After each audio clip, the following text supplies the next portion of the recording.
வாங்க வரலாற்றோட மிக முக்கியமான ஒரு விடுதலை பயணத்துக்குள்ள போகலாம். இது அடிமைத்தனத்தோட இருட்டிலிருந்து சுதந்திரத்தோட வெளிச்சத்துக்கு ஒரு முழு தேசமும் போன கதை. யாத்ராகமம், ஒரு மறக்க முடியாத காவிய பயணம் இப்போ தொடங்க போகுது. கதை இங்கே இருந்து தான் தொடங்குது. நினைச்சு பாருங்க, ஒரு இனம், அவங்களோட அடையாளம், கனவுகள் எல்லாமே பறிக்கப்பட்டு எகிப்துன்ற மாபெரும் பேரரசோட இரும்பு பிடிக்குள்ள நசுங்கிட்டு இருக்கு. அவங்களோட ஒவ்வொரு நாளும் ஒவ்வொரு நொடியும் இன்னொருத்தரோட கட்டுப்பாட்டில் தான் இருந்துச்சு.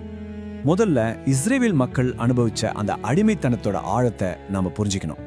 அது வெறும் உடம்ப மட்டும் கட்டின சங்கிலி இல்ல, அவங்க ஆன்மாவையே கொஞ்சம் கொஞ்சமா சிறைச்ச ஒரு கொடுமை. 400 இது வெறும் ஒரு எண் கிடையாது. இது 400 வருஷத்தோட வலி, கண்ணீர், விரக்தி. ஒரு தலைமுறை இல்ல, பல தலைமுறைகள். சுதந்திரம்னா என்னன்னே தெரியாம பிறந்து உழைச்சு செத்து மடிஞ்சாங்க. அவங்களுக்கு நம்பிக்கைன்றதே ஒரு கனவாதான் இருந்துச்சு.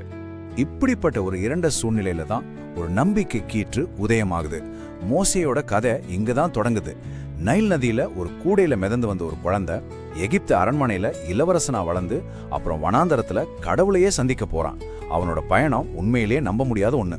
யோசிச்சு பாருங்க, பறக்கும்போதே கொல்லப்படணும்னு விதி இருந்த ஒரு குழந்தை நைல் நதியால காப்பாற்றப்படுறான். அவனை கொல்ல நினைச்ச பேரரசோட அரண்மனையிலேயே ஒரு இளவரசிய வளர்க்கப்படுறான். ஆனா அவனோட உண்மையான விதி வனாந்தரத்துல எரியிற ஒரு புதருக்கு நடுவுல இருந்து வந்த ஒரு குரலால மாத்தி எழுதப்படுச்சு. இப்பதான் கதை ஒரு பெரிய மோதலை நோக்கி நகருது. ஒரு பக்கம் கையில கோல் வச்ச ஒரு சாதாரண மனுஷன், இன்னொரு பக்கம் தன்னையே கடவுள்னு நினைச்சுக்கிட்டு இருக்கிற ஒரு மாபெரும் சக்கரவர்த்தி. இது வெறும் 2 மனுஷங்களுக்கிடையான போர் இல்ல, இது அதை விட ரொம்ப பெரியது. ஒரு நிமிஷம் யோசிச்சு பாருங்களேன்.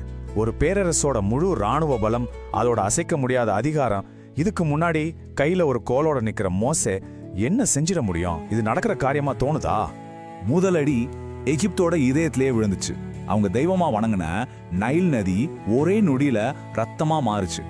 இது பார்வோனோட அதிகாரத்துக்கு நேரடியா விடப்பட்ட முதல் சவால்.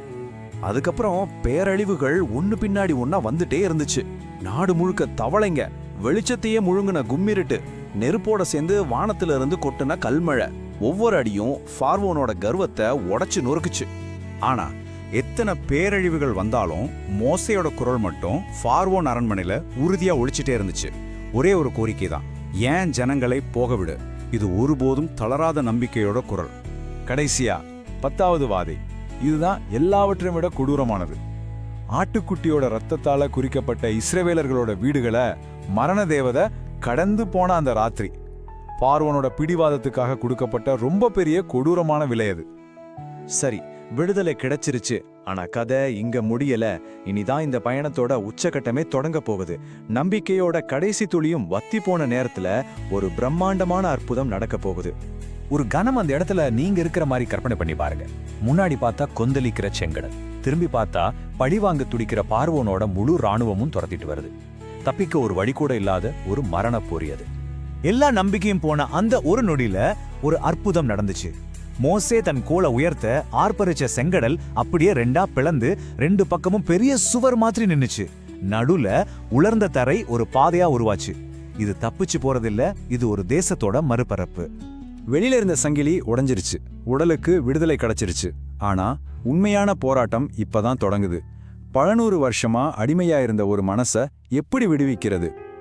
பாலைவன மணல்ல ஒரு புதிய தேசத்தை மட்டுமில்ல, ஒரு புதிய அடையாளத்தையே உருவாக்குற பயணம் இது. பாலைவனம் அவங்களுக்கு புது புது சோதனைகளை கொடுத்துச்சு. பசிச்சப்போ வானத்துல இருந்து மண்ணா வந்துச்சு. தாகம் எடுத்தப்போ பாறையிலிருந்து தண்ணி கிடைச்சது. ஆனா மக்கள் மனசுல எழுந்த சந்தேகமும் அவங்கள வழிநடத்த சட்டதிட்டம் தேவைப்பட்டதும் தான் உண்மையான பெரிய சோதனையா இருந்துச்சு. விடுதலை கிடைச்ச கொஞ்ச நாள்லயே அந்த சுதந்திரத்தோட பொறுப்பை அவங்களால தாங்கிக்க முடியல. தங்களை வழிநடத்தின கடவுளுக்காக காத்திருக்க பொறுமை இல்லாம தங்களுக்கு பழக்கப்பட்ட அடிமைத்தனத்தோட அடையாளமா ஒரு தங்க கன்றுக்குட்டியை செஞ்சு வணங்க ஆரம்பிச்சாங்க. சுதந்திரம் எவ்வளவு லேஸ்ல தவறா பயன்படுத்தப்படலான்னு இது ஒரு வழி நிறைஞ்ச பாடம். அந்த ஆன்மீக வீழ்ச்சியோட சாம்பல்ல இருந்து தான் ஒரு புதிய சமூகத்துக்கான அஸ்திவாரம் பிறந்தது. 10 கட்டளைகள். இது வெறும் விதிகள் கிடையாது. கடவுளுக்கும் மனுஷனுக்கும், மனுஷனுக்கும் மனுஷனுக்கும் இடையில இப்படி ஒரு நல்ல உறவு இருக்கணும்னு கத்துக் கொடுத்த ஒரு தார்மீக வழிகாட்டி. கடைசியா இந்த பயணத்தோட மகுடமா ஆசாரிப்பு கூடாரம் அமைக்கப்பட்டது. இதோட அர்த்தம் என்னன்னா, கடவுள் இனிமே வானத்துல மட்டும் இருக்கிற ஒரு தூரத்து சக்தி இல்ல, அவர் தன் மக்களோட அவங்க பயணத்துல அவங்க கூடவே இருக்காருங்கிறது தான். இதுதான் அவங்களுக்கு கிடைச்ச மிகப்பெரிய பரிசு. யாத்ராகமம் செங்கடலோட கரையில முடியிற ஒரு கதை இல்ல, அது ஒவ்வொருத்தரோட மனசுக்குள்ளேயும் தொடர்ற ஒரு பயணம். உடலை விடுவிக்கிறது ஒரு பெரிய அற்புதம் தான், ஆனா பல 100 வருஷமா அடிமையா இருந்த ஒரு மனசை விடுவிக்கிறது தான் உண்மையான யாத்திரை. அப்போ கேள்வி இதுதான், அவங்களோட வெளி சங்கிலிகள் உடைஞ்சிருச்சு, ஆனா உள்ளுக்குள்ள இருந்த மனசங்கிலி உடைஞ்சதா? உண்மையான சுதந்திரம்னா என்ன? யோசிச்சு பாருங்க.